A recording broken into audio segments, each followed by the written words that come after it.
اب یہ سورہ تین ابھی سمارا ددنا ہو اسمالا سافلین کہ اگر کوئی پھر محمد مصطفیٰ کی اتباع نہ کرے تو پھر سورہ تین کی آیت کیا کہتی ہے کہ یہ جانوروں سے بھی بدتر ہے کہ ان کو اسفل سافلین میں ڈال دیا جائے گا۔ تو یہ تو ہو گئی ہمیں پوری اس کائنات میں اشرف المخلوقات جو نہیں ہیں، جن کو ہم اپنے آپ سے گھٹیا سمجھتے ہیں، سنگریزے کے اوپر ہم پاؤں رکھتے ہیں، جانور کو ہم ڈنڈے مارتے ہیں، ان پہ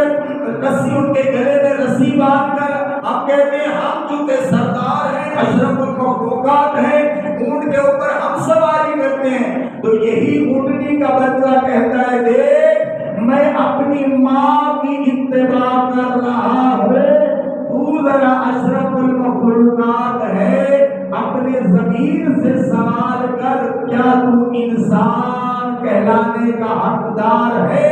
اگر تو محمد مصطفیٰ کی اتباع کرتا ہے تو تو اشرف المخلوقات، اگر تو رحمت للعالمین کی بات نہیں مانتا پھر میں مکڑی تجھ سے افضل، میں کبوتری تجھ سے افضل، میں سانپ تجھ سے افضل، میں درخت تجھ سے افضل، میں سنگریزہ میں تجھ سے افضل، میں پتھر تجھ سے افضل۔ تو یہ تو ہوگی یہ کائنات، یہ بتاتی ہے کہ اپنے ماں باپ کی اتباع کرنے اور اللہ کے رسول کی اتباع کرنے سے یہ مقام ملتا ہے، انسان بنتا ہے اشرف المخلوقات۔ اب اگلا سوال یہ ہے کہ اگر یہ سوال کیا جائے کہ یہ بچہ اپنی ماں کے پیچھے کیوں چلتا ہے، انسان کا بچہ، اور بھی عورتیں کھڑی تھی وہ بھی کہہ رہی تھی بچہ ہمارے پاس آؤ، لیکن بچہ اپنی ماں کے پاس گیا کیوں؟ جانور کا بچہ اپنی ماں کے پاس گیا کیوں؟ اسی طرح ساری یہ جو مثالیں میں نے دی ہیں یہ کیوں تو اس جواب کا، اس سوال کا جواب کیا ہے؟ تو آپ کہیں گے کہ چونکہ یہ ان کو معلوم ہے، اس بچے کو معلوم ہے اگر سانپ بھی ہو سامنے تو جب تک میرے ماں باپ زندہ ہیں مجھے دنیا کا کوئی موذی جانور مجھے نقصان نہیں دے سکتا۔ اگر وہ مثال آپ نے سنی ہوگی سوشل میڈیا پہ کہ ایک دریا کے ندی کے کنارے جب شیر ایک ہرن کے بچے پر حملہ کرنا چاہتا ہے تو وہاں پر ہرنی جو ہرن کے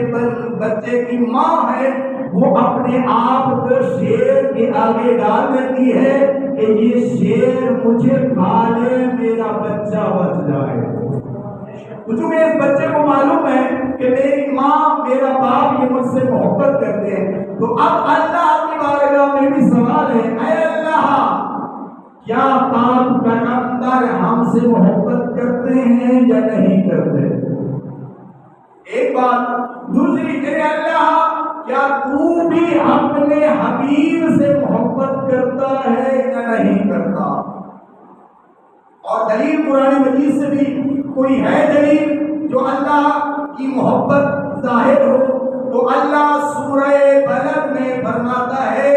اللہ فرماتا ہے اے میری مخلوق، اے میرے حبیب کی امت، تو نے اگر قسم کھانی ہے تو صرف اللہ کی کھانی ہے۔ ابھی بھی اگر کوئی کہے کہ آپ کا اور میرے ساتھ جھگڑا ہو جائے، میں کہوں کہ مجھے اس ابا کی قسم، تو آپ کے مفتی صاحب کہیں گے نہیں اس کی قسم نہیں ہوتی۔ اسی طرح میں کہوں مجھے اس پینسل کی قسم، آپ کہیں گے کہ نہیں ان چیزوں کی قسم نہیں ہوتی ہے، قسم کھانی ہے تو اللہ کی کھاؤ۔ تو وہ اللہ جو کہتا ہے قسم کھانی ہے فقط اللہ کی،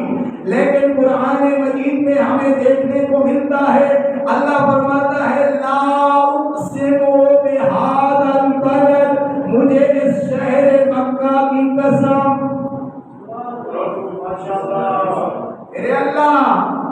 میرے اللہ مکہ ہے پتھروں کا شہر، میرے اللہ مکہ ہے پتھروں کا شہر، پتھر بنے ہیں مٹی سے، مٹی ہے خاک، مٹی کے اوپر تو ہم پاؤں رکھتے ہیں، میرے اللہ مٹی تو ادنا چیز ہے،